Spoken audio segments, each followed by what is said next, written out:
Olá, pessoal, todos bem-vindos à nossa primeira aula assíncrona. Depois entrem lá na seção Aulas Assíncronas, que tem uma atividade sobre a aula de hoje, ok? Vamos lá. Bem, vamos começar então a falar sobre terapia cognitivo-comportamental. Aqui a gente tem uma frase, né, que é associada ao Epictetus. Ele diz: não é o que acontece com você, mas como você reage ao que acontece com você que importa. Essa ideia, ela já vem, então, dos gregos antigos, né? Então, o Epictetus, ele era tão radical ao considerar que a nossa única liberdade é a maneira como a gente interpreta o que acontece na vida, já que a gente não controla o que acontece na nossa vida. Então, ele dizia que, ele dá um primeiro exemplo, que é mais simples, e ele diz, olha, se você gosta muito de um copo ou de um vaso que você tem na sua casa, e nunca diga eu gosto deste vaso ou deste copo. Diga sempre para você mesmo eu gosto de vasos ou eu gosto de copos. Porque quando ele quebrar, ele não vai ser aquele vaso ou aquele copo especial. Ele vai ser um copo ou um vaso e eu consigo substituir. E ele é radical bastante para dar esse exemplo para outras coisas, como, por exemplo, se eu quero abraçar meu filho, eu posso aproveitar o prazer de abraçar meu filho, me sentir feliz, mas ao invés de dizer estou abraçando meu filho, a pessoa mais importante, uma das pessoas mais importantes da minha vida, eu digo que estou abraçando um ser humano, porque eu gosto de seres humanos. Né? Essa é a interpretação mais genérica do jeito de pensar do Epíctetos.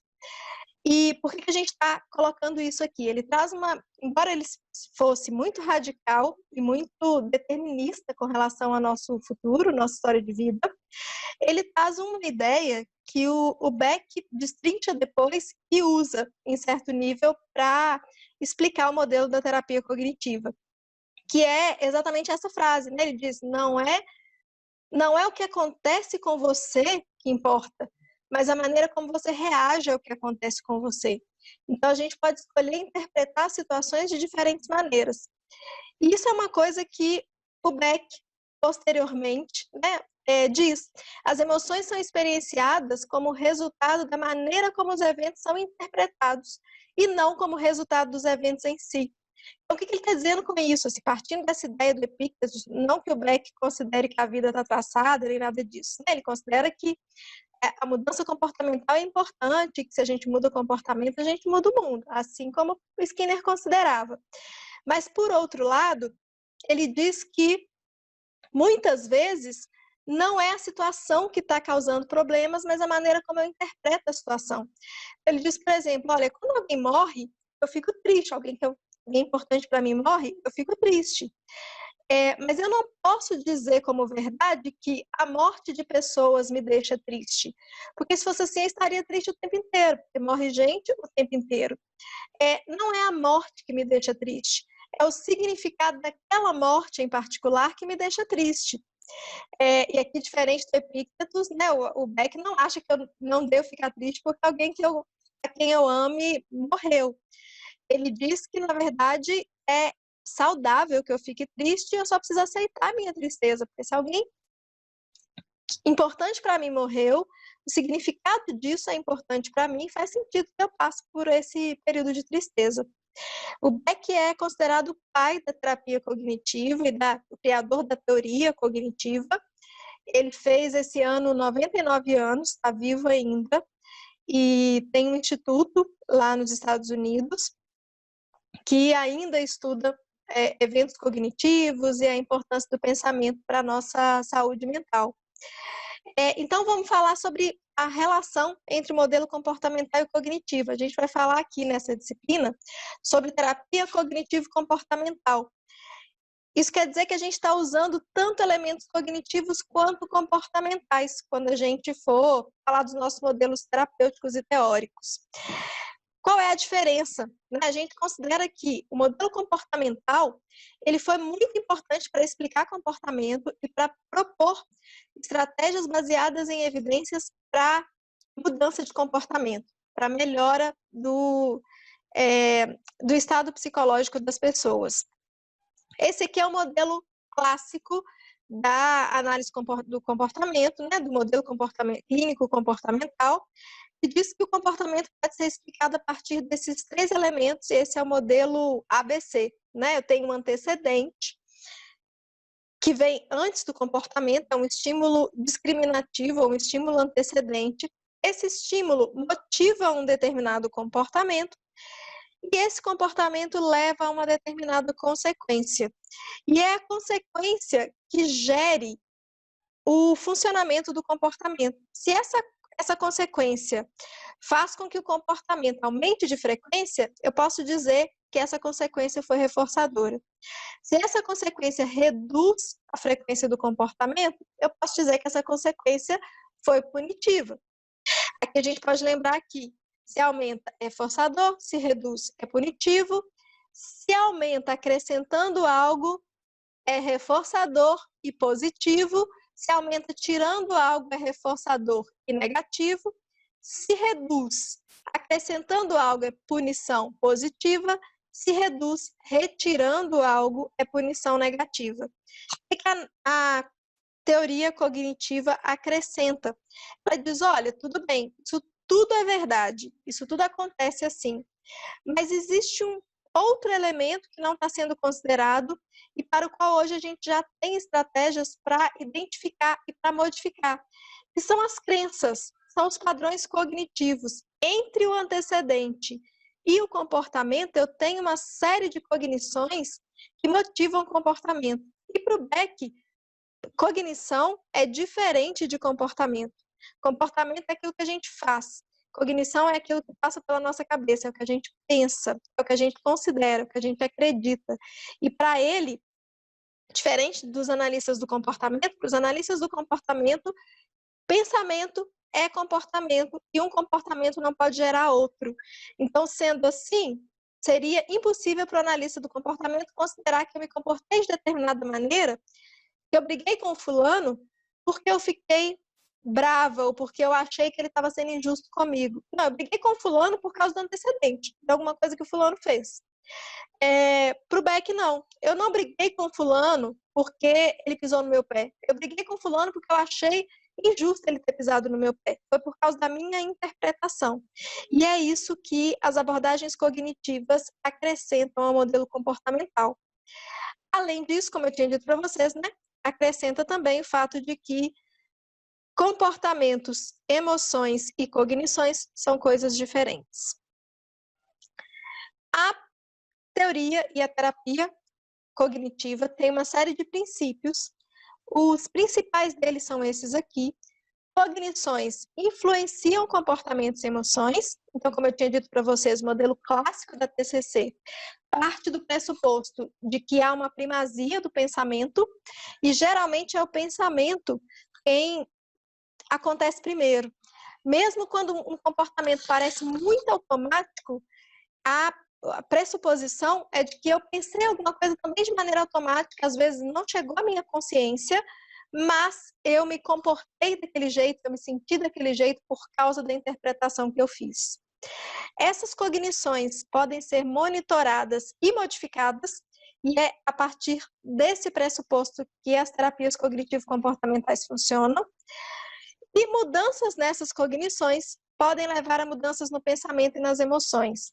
Um exemplo clássico disso, imagine que você está no ônibus, e acho que a maioria de nós já passou pela experiência de estar, às vezes, no ônibus, ver uma velhinha quase caindo, tendo que se equilibrar ali em pé no ônibus, e de repente a gente olha para um dos bancos preferenciais e tem lá um adolescente folgadão dormindo, enquanto a velhinha está ali quase caindo e não tem outro lugar para ela se sentar.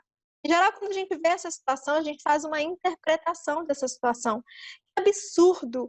O adolescente que só deve saber dormir está ali, aposto que ele está fingindo que está dormindo só para não ter que levantar. É um absurdo. Ele é um folgado. A gente faz uma série de interpretações, nem todos, né? Depende da nossa história, mas se eu tendo a considerar isso injusto, eu vou ficar com raiva. Algumas pessoas podem ser dessas, né, que já fizeram isso e podem achar ok. Mas a maioria de nós provavelmente vai ficar com raiva dessa situação. E aí vamos imaginar que a nossa raiva é tão grande que ela motiva um comportamento assertivo. Eu resolvo ir lá e acordar o moço e mandar ele dar um jeito na vida. E aí eu vou lá, cutuco o moço, bem brava, e falo, olha só, fulano, tem uma senhorinha aqui que está precisando do lugar e você está aí sentado no assento preferencial. E daí imaginem que nesse momento esse rapaz puxa a perna e te mostra que ele tem pernas mecânicas, ou uma perna mecânica, por exemplo. E ele tem direito àquele lugar porque ele tem mobilidade reduzida. O que acontece com a raiva que a gente estava sentindo? Em geral, ela vira vergonha, ou ela vira um arrependimento, ou talvez até uma indiferença, mas a tendência é que a raiva que eu estava sentindo passe. Por quê? Porque eu reinterpretei a situação agora. Eu percebi que o jeito que eu tinha entendido aquilo não estava certo. E agora eu posso reinterpretar e ver que não tem uma injustiça ali. Se não tem uma injustiça, não faz sentido sentir raiva. Ou seja, se eu mudar meu jeito de pensar, eu vou acabar mudando meu pensamento. Eu vou acabar mudando, desculpa, tá errado aqui, mudanças nas emoções e nos comportamentos, tá? Eu vou acabar mudando as minhas emoções e, como consequência, eu vou mudar também os meus comportamentos. Por quê? Provavelmente não vou mais brigar com o moço. Se eu estava pronta para brigar, eu agora vou pedir desculpas, vou ser mais cuidadosa e vou procurar um lugar para enfiar a cara, geralmente, né? Então, como é que isso tudo começou? A gente considera que na história das terapias cognitivo-comportamentais, a gente tem 3 ondas. A primeira onda é a onda da análise do comportamento. É a primeira tentativa de se propor uma psicologia baseada em evidências. A análise do comportamento tem o objetivo de modificar comportamentos, a análise aplicada do comportamento, né? Modificar comportamentos, considera que emoções e pensamentos são também tipos de comportamento. A ênfase é na manipulação de contingências. Essas contingências podem ser os estímulos antecedentes, muito frequentemente são as consequências. Se eu mudo a consequência, vai mudar o comportamento. Porque, em geral, o comportamento aumenta ou diminui em função da consequência. A segunda onda é a terapia cognitiva clássica do Beck, que tem objetivo diferente da análise aplicada do comportamento de modificar pensamentos, cognições.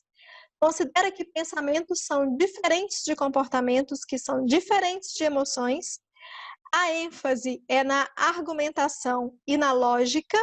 Então, enquanto na análise do comportamento eu vou lidar com as consequências, vou tentar ajudar meu paciente a se expor a consequências que reforcem comportamentos mais adaptativos e a não se expor a consequências que reforcem comportamentos desadaptativos. Aqui não.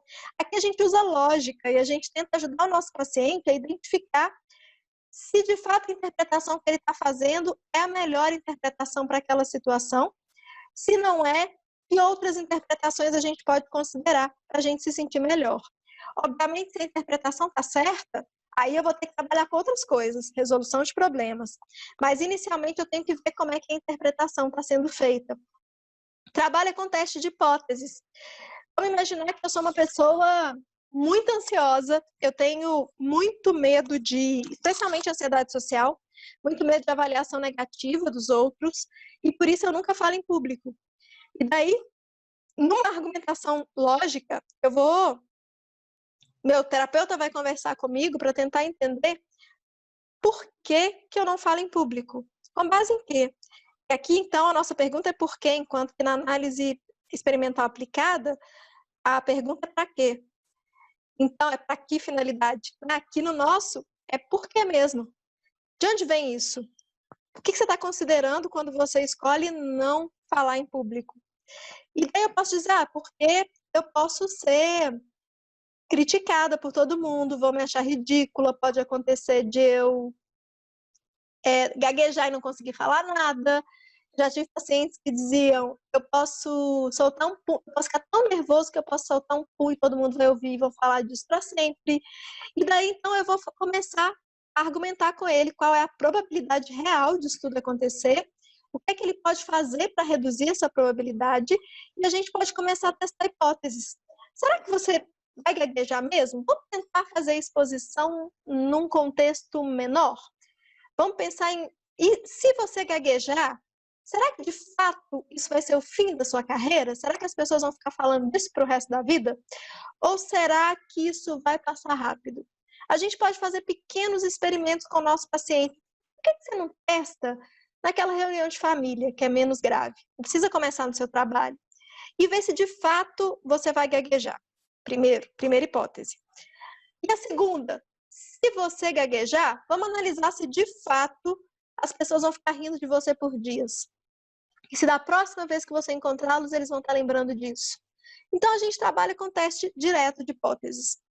O Beck é um dos representantes principais e o Ellis, que propõe um modelo um pouco mais, ainda mais cognitivo, que é a terapia racional emotiva, que considera, o Beck considera que a gente sempre distorce a realidade na vida, porque a gente não consegue enxergar a realidade do jeito que ela é, objetivamente, mas que algumas pessoas distorcem a realidade e de um jeito adaptativo, isso faz com que eu me sinta melhor, que eu tenha mais confiança e mais sucesso, e outras pessoas distorcem a realidade de um jeito menos adaptativo.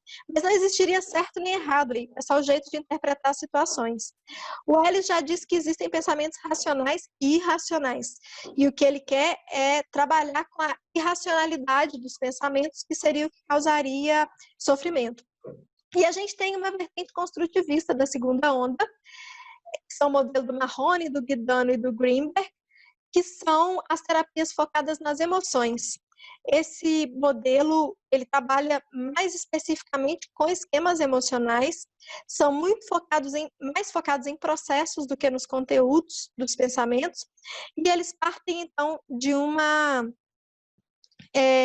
estratégia que visa identificar a sua história de aprendizagem, mas não de pensamento, não de crença, sua história de aprendizagem de sentimento. Como é que você aprendeu a se sentir? Então, Greenberg, por exemplo, trabalha tentando resgatar as nossas emoções e identificar quais são adaptativas e quais são desadaptativas. Ele parte do pressuposto de que toda emoção adaptativa, ela responde à situação de maneira adequada. Vocês vão ver lá na atividade de hoje, eu coloquei uma lista de emoções e algumas das situações em que normalmente elas acontecem. Então, só dando um exemplo, raiva é uma emoção natural, adaptativa, que ela é adaptativa quando ela acontece em resposta à injustiça ou em resposta a uma invasão, a um desrespeito. Em geral, é nessas situações que eu sinto raiva e é esperado sentir raiva. Então, para o Greenberg, se eu estou diante de uma injustiça, de uma invasão, e eu estou puta, faz sentido. Não tem nada para a gente manipular aí. Faz sentido eu estar com raiva. E o problema está na situação. Então, talvez eu precise buscar situações que ativem menos a minha raiva, ou eu preciso de comportamentos que sejam mais assertivos, para me ajudar a me defender mais. Mas a raiva não é desadaptativa nesse caso. Agora, vamos imaginar uma situação em que eu acabei de perder alguém importante e quando a gente perde, a emoção esperada é de tristeza, só que eu não estou sentindo tristeza, eu estou sentindo muita raiva. Eu estou com muita raiva de quem morreu, ou eu estou com muita raiva de alguém que não tem nada a ver com a história por ter um dia magoado essa pessoa que morreu. Essa seria uma emoção desadaptativa, porque ela não está em resposta à situação de fato. Ela é uma emoção que tem resposta à minha tristeza. E, no primeiro momento, pode ser uma expressão desadaptativa, mas é meu jeito de tentar me organizar ali, e mais para frente eu vou sentir a tristeza, eu vou sofrer e vou passar pelo luto. Mas, se a minha vida inteira eu aprendi a sentir raiva toda vez que eu estava triste, e muitas pessoas são assim, toda vez que eu perco alguma coisa, que algo dá errado, ao invés de eu simplesmente aceitar e sofrer com a dor daquilo que eu perdi, eu procuro um culpado. Algumas pessoas funcionam assim. E daí eu vou atrás de um culpado, eu preciso achar alguém, eu preciso ativar a raiva para eu não sentir tristeza, porque eu acho intolerável sentir tristeza. Nesse caso, eu estou expressando raiva de forma desadaptativa e a gente precisa, no trabalho, identificar a tristeza. A gente vai fazer algumas experiências focadas nas emoções para vocês entenderem melhor nas aulas síncronas. Mas a ideia é de que, nesse caso, eu preciso, então, ativar a tristeza, aprender a entender que tristeza é ok sentir tristeza quando eu perco alguma coisa que eu devo sentir, inclusive, é esperado. E a partir daí, então, é que eu vou conseguir me reorganizar, me reestruturar e me sentir mais bem adaptada e mais feliz. E aí, a gente tem as abordagens de terceira onda, que a gente chama de novas abordagens ou abordagem de terceira onda. Nesse caso, o objetivo é pensar sobre o pensamento. São modelos mais metacognitivos, mais atuais. O foco desses modelos é no processo e não mais no conteúdo. Então, nesse caso, por exemplo, uma pessoa deprimida, na análise do comportamento, como o foco é mudança comportamental, eles tratariam tentando ampliar experiências de prazer e reduzir experiências de tristeza. Então, eu teria a ativação comportamental como estratégia principal da análise do comportamento. No caso da terapia cognitiva, o foco seria nos pensamentos desadaptativos. A gente parte do pressuposto de que deprimidos têm um jeito negativo de se ver, de ver os outros, de ver o futuro, e a gente precisa reestruturar essa cognição para que o indivíduo entenda que o mundo não é tão ruim assim, que é um jeito que ele aprendeu a interpretar o mundo, e a partir daí consiga se sentir melhor. Nas abordagens de terceira onda, nada disso é importante. Eu não vou questionar pensamento, eu não vou me importar com comportamento. O foco aqui é nos processos. Qual seria o processo mais comum da depressão? Ruminação. Não importa o que, mas deprimido está sempre ruminando. E ruminar, assim, eu não preciso estar deprimido para ruminar. Eu posso ser uma pessoa com tendência à ruminação, e a tendência à ruminação é fator de risco para depressão. Quem rumina muito tem chance de desenvolver depressão. E ruminar é aquele ficar com o pensamento voltando o tempo inteiro. Sabe, quando alguma coisa ruim acontece, já passou. A coisa já passou, mas eu ainda não superei aquilo, e esse pensamento fica voltando e voltando e voltando, e eu fico tentando refazer esse pensamento, fico tentando consertar, fico pensando em como eu deveria ter agido diferente naquela situação, e não tem nada para fazer a respeito, mas o pensamento não sai da minha cabeça, e eu fico às vezes um dia inteiro, ou às vezes vários dias, repensando naquilo. Ruminação, fator de risco para depressão.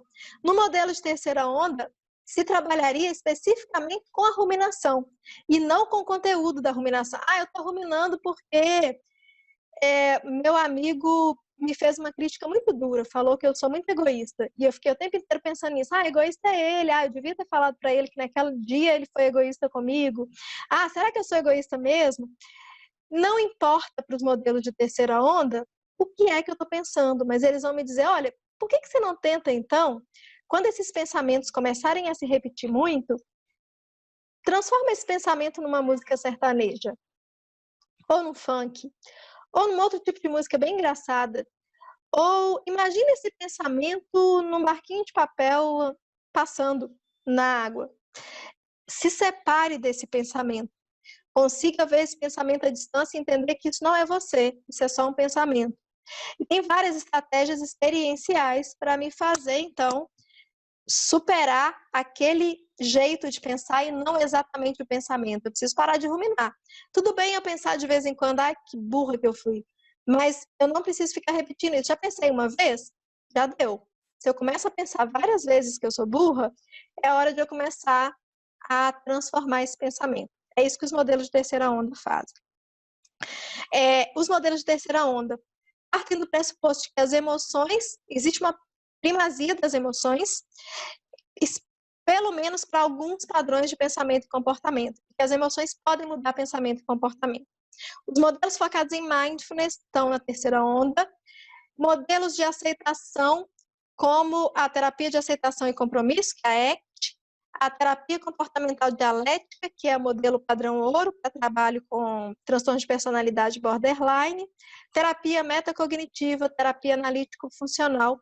São todos modelos que se focam nas emoções, em estratégias para aceitar as emoções, de formas de mudar padrões ou jeitos de pensar e de se comportar, muito mais do que se preocupar com conteúdos, com motivações, com quais são as consequências. Atualmente, a maior parte dos terapeutas cognitivos trabalha entre a segunda e a terceira onda, cognitivos comportamentais, né? Entre a segunda e terceira onda. Os modelos de terceira onda, nem todos são modelos completos, então a base também se mantém aqui nos modelos de segunda onda, a base teórica, mas tem muitas propostas diferentes aqui. Se vocês analisarem bem os modelos de terceira onda, vocês vão ver que eles não têm nada de exatamente novo. Eles trazem de novo uma preocupação com evidências. Então, muitos modelos de terceira onda são modelos comportamentais um pouco modificados e com busca de evidências, ou são modelos da terapia centrada na pessoa, alguns modelos focados em emoções são muito parecidos com modelos humanistas, mas também são baseados em evidências e se pesquisa, se estuda qual é a eficácia desses modelos. Alguns modelos são formas também atualizadas de terapia cognitiva.